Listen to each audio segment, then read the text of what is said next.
Today on Monkey Life. Emotional goodbyes at Dublin Zoo as baby orangutan Sibu Junior sets off for a new home at Monkey World. One last stop, Dublin Ferry terminal.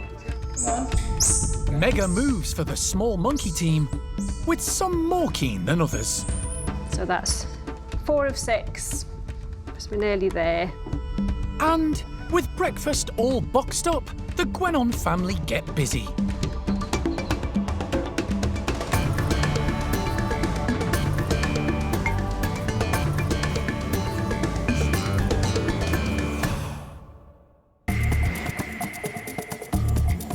Monkey World in Dorset, buried deep in the English countryside, is the largest sanctuary of its kind on the planet.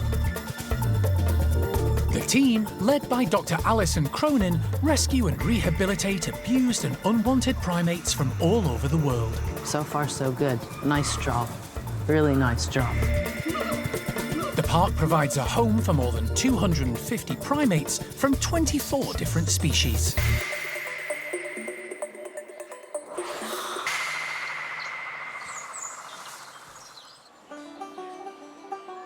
Dublin Zoo in the Irish Republic. Alison is here to collect an 11-week-old baby orangutan named Sibu Junior. His mum, Major, wasn't able to look after him properly when he was born, and he's been hand-reared by staff at the zoo ever since. They alerted the expert team at Monkey World, renowned for raising orphaned and rejected babies in the park's European creche for orphaned orangutans. The facility will provide a perfect home for little Sibu to grow up, discovering from others of his own kind how to behave as an orangutan. While Sibu enjoys his morning nap, Alison takes the opportunity to tour the orang facilities with apekeeper Kieran. Now, where's Major? Major? Come on, madam. She could be sitting in the tunnels. She likes to sit in the tree. Major? Major lives with one other female called Leonie, following the recent death of adult male Sibu Senior. Staff at the zoo were hoping for Major to bond with and feed her infant so they could carry on Sibu Senior's legacy. But it wasn't to be. She's doing really well. Initially, she didn't do well. She had to go through a grieving process, a mourning process. The trust was gone with her keepers. Yeah. And she's had to deal with, I suppose, a lot of emotional trauma. But yeah, look, the thing for us is SJ's doing really well. And how old is 19. Major? Okay, so she's got a young lady, ahead of her. Yeah. Baby Sibu is about to have his morning feed. It's Alison's final day at the zoo, and she's been spending as much time as possible with the baby orangutan and the team who've been providing 24/7 care for him. Along with Dublin Zoo keeper Julie, Alison and Sibu are leaving this evening for an overnight ferry crossing to Holyhead, and then a long drive back to the park in Dorset. So today's the day. Actually, we're sort of in the final bits of countdown, I guess, in the final hour or two. And I'm starting to get obsessive about planning everything. So poor Julie here. Sibu, of course, oblivious to everything, which is great. But starting to plan everything to make sure we've got everything as easy for us to be looking after Sibu, but also while traveling in the van. Julie, like the rest of the staff at Dublin Zoo, has grown incredibly fond of little Sibu. Yeah, so he's a very popular infant here. He has his father's traits. He's definitely his calm nature, his demeanour, and he has grown very fond of a lot of interaction. So we are glad that he will be now having that interaction with his own kind, which is more natural for him and the best thing for him. With his feed complete and a quick change of nappy, everything is ready for departure. I think we've got everything sorted, and mainly he seems content and ready to go. So I think it's time to say goodbye. Grab my coat. We're out of here. Next stop, Dorset. Alison is keen to get underway. There's still lots of paperwork to be signed at the port before boarding the ferry. But first, it's time for some emotional goodbyes. Eddie, what did I tell you? That's a happy cry. Hormones. With Sibu oblivious to the commotion and emotion, there's just time for a group photo. Okay, smile, everyone. Sliding under the bus. Before Alison and Julie climb aboard the van, ready to depart. One last stop. Dublin Ferry Terminal. The Dublin Zoo staff who've cared for Sibu are all there to wave him off. It's a bittersweet moment.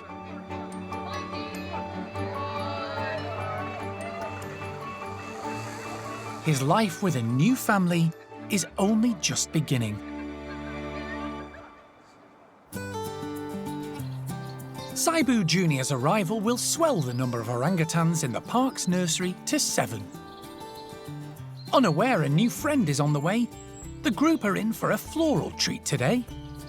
The primate care staff are busy placing sunflowers all over their enclosure, some as high as possible to get them off the ground and moving. The team are also putting out a breakfast of apples. Just in case the younger members don't immediately work out, they can eat the brightly coloured flowers. They're not going to be able to miss these. They can see them. They've got colour vision like us. They're bright yellow. I think some of the orangutans will enjoy the aesthetic element of this, and others couldn't care less and will probably just have great time throwing them all around the place. Sunflower seeds pack a nutritious punch. They're full of vitamins and fibre and provide plenty of nutrients. All of this is edible to an orangutan. I wouldn't eat it for my lunch, but Oisin and Bulu will have great fun, probably tearing it apart bit by bit. I think they will go for the seeds first, probably then the flowers, and then leave all the leafy greeny bits till last. Time to see if Rachel's right.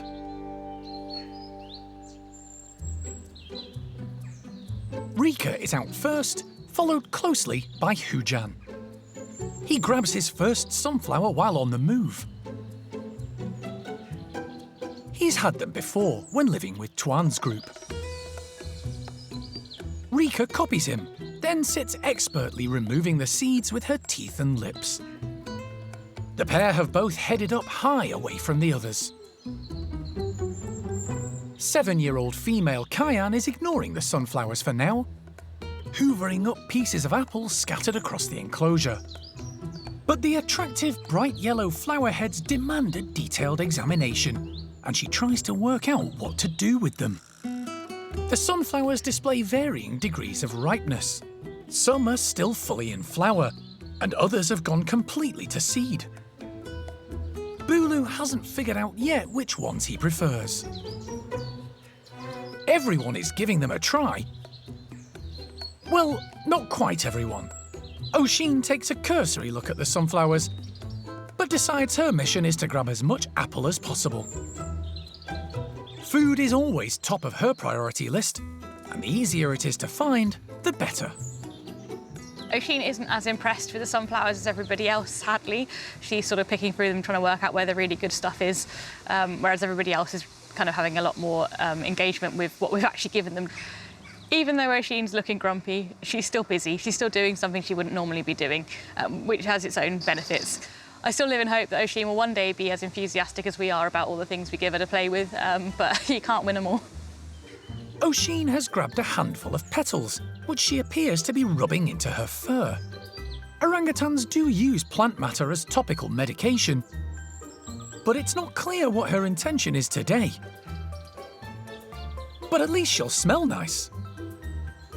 4 of the orangutans living at the nursery are Bornean orangutans, while Bulu and Rika are a completely different species to the others at the park. They're Sumatran, endemic to the Indonesian island of Sumatra and critically endangered. As few as 13,000 are left in the wild, mainly due to habitat destruction, but also the illegal wildlife trade. 10-year-old Bulu is now a big male and heading quickly to adulthood. Male Sumatran orangutans tend to be twice the weight of females, leaving Bulu with some growing still to do. But he's already considerably bigger than Rika, who, only 6 months younger, is quite a small female. The sunflowers have been a success, with most of the group participating. Time now to burn off some energy with a bit of playtime. And Kyan finds a fun use for a discarded sunflower stalk.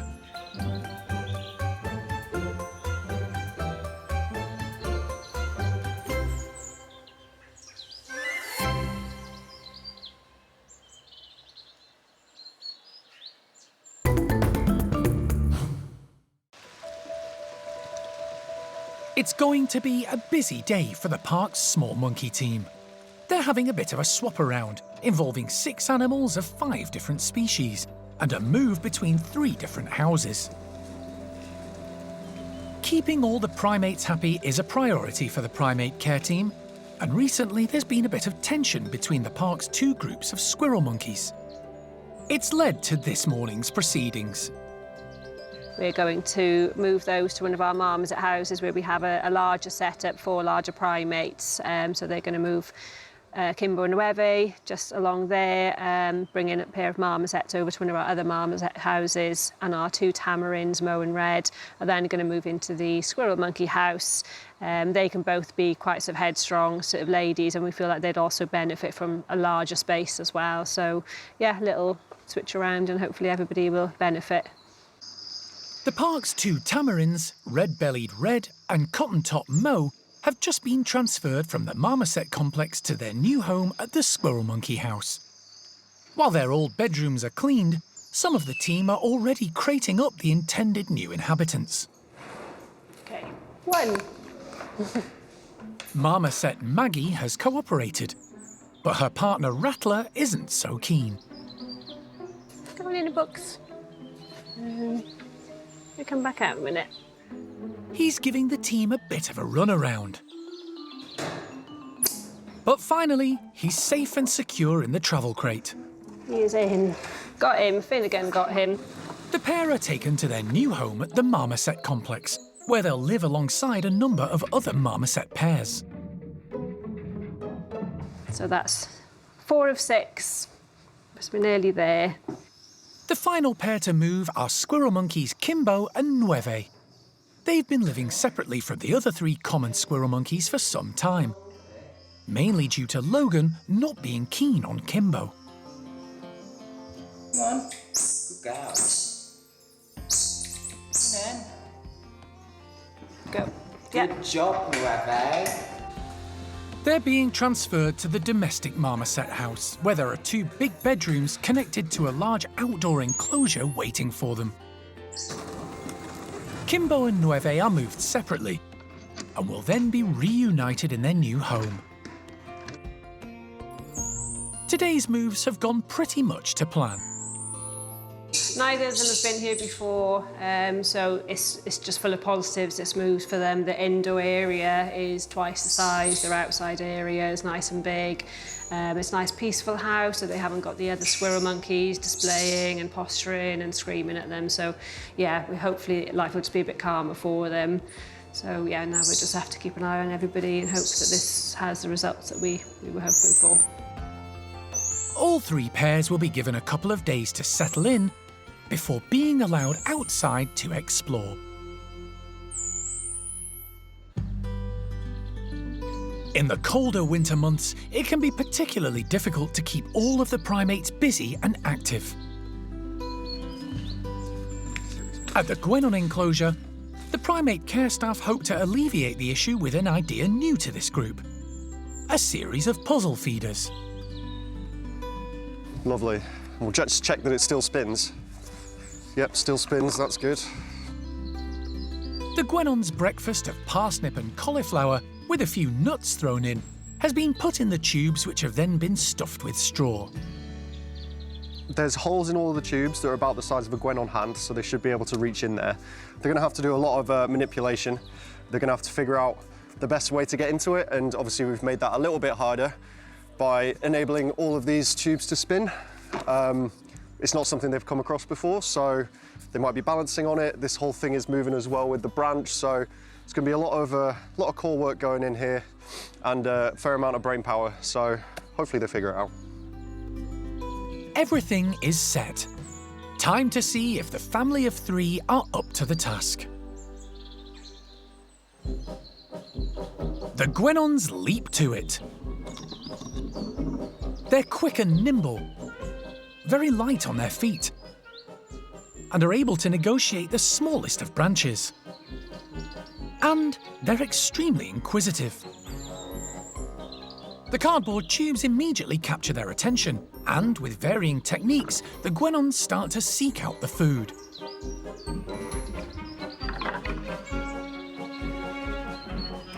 It's a small family consisting of Mum Nia, Dad Benny, and their 6-year-old daughter Biff. In the wild, these busy monkeys would live in large groups of 20 or more. Benny and Nia are a very close couple. And their daughter Biff is as gung-ho as ever. Biff is definitely an adult now. She is quite large. She's still not in charge, but she is large. So she's a lot like her dad, Benny. She's quite gentle, a little more standoffish with the keepers now that she's older. Whereas Benny is still very focused on keepers. You know, he's a really friendly guy. He'll always head shake. And then there's Nia, who is the boss. She's quiet. She is in charge. If she turns up, the others will leave, which is quite interesting because she's half the size of the other 2. And they've all got their individual quirks as well. So that's interesting to watch as well. The 3 red-bellied Gwenons are the only individuals of their species kept outside of their native Benin. Nia and Benny were rescued after being stolen from the wild for the illegal black market trade. Their daughter Biff was born at the park, loves life, and is fearless.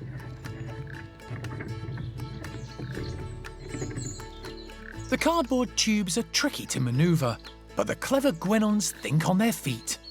Stretching and balancing as they try to grasp the food inside gives them an excellent workout. When they reach it, they store some of the food in their mouths. Gwenons have cheek pouches so they can collect food quickly as they move around and eat it later. The cardboard tube feeders have been a triumph. The whole family attacked them with enthusiasm and gained the rewards. Yeah, that was really successful. I'm quite happy with that. Yeah, they've interacted with it really well. They're still interacting with it. They've figured half of it out. And yeah, it was really got a good chance to see all their different personalities come through. Yeah, chuffed.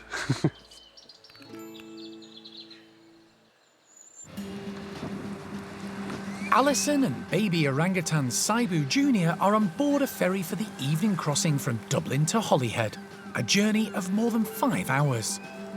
The 11-week-old infant is fast asleep in a private cabin, being watched over by Julie, one of his keepers from Dublin Zoo. She's accompanying the youngster to Monkey World, so he has a familiar face to reassure him. Back at the park in Dorset, the team have been busy preparing for their new arrival. To begin with, Sibu will be living in a cottage on site, with a rotating number of primate care staff looking after him 24/7. They'll be feeding, changing, and keeping the infant busy and active. It's amazing to have a new baby orangutan around, but obviously that comes with a lot of work. It's regular feeds throughout the night, up every 2 hours, as well as doing the daily job as well. So it's not a decision that we take lightly to take these individuals on. It's not great that we have to hand rear these animals, but sometimes needs must, and actually we don't have much of a choice. And we want to do the best for all of the individuals that we can do. So it is going to be a really great experience. It's going to be a lot of hard work, but I am looking forward to seeing their progression and seeing them develop into the characters that they become. So the baby orangutan doesn't get too attached to his human carers, he'll be making regular trips to the park's orangutan nursery. This will get him accustomed to the sights, sounds and smells of fellow orangutans, but without physical interaction to start with. The earlier we can do that, the easier his integration into that group will be.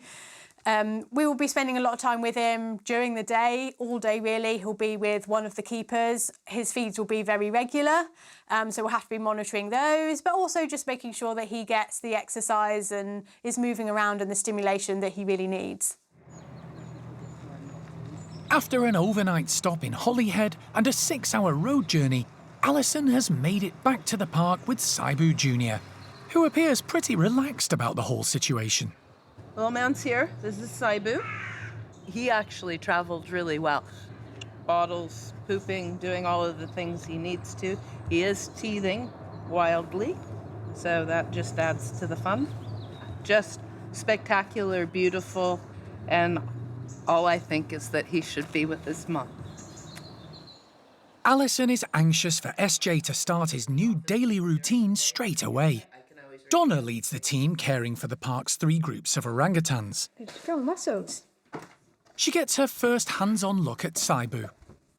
The whole team will take it in turns to look after the infant around the clock, and they'll soon have another young orangutan to take care of too.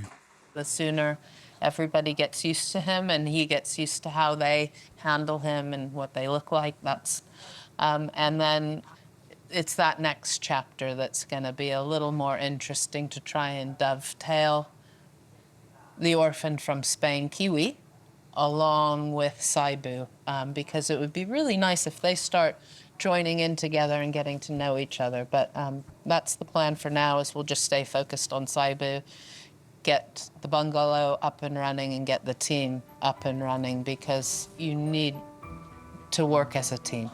And it's the best for everybody, so. It's been a hectic 24 hours for Sibu, and he's worn out. He's settled in to his new surroundings really well. There's obviously been a lot going on for him the last few days, so clearly very tired, so just putting down for a nap now. So far, so good. The little orangutan has taken everything in his stride. But there's much more to come, and now he needs his rest.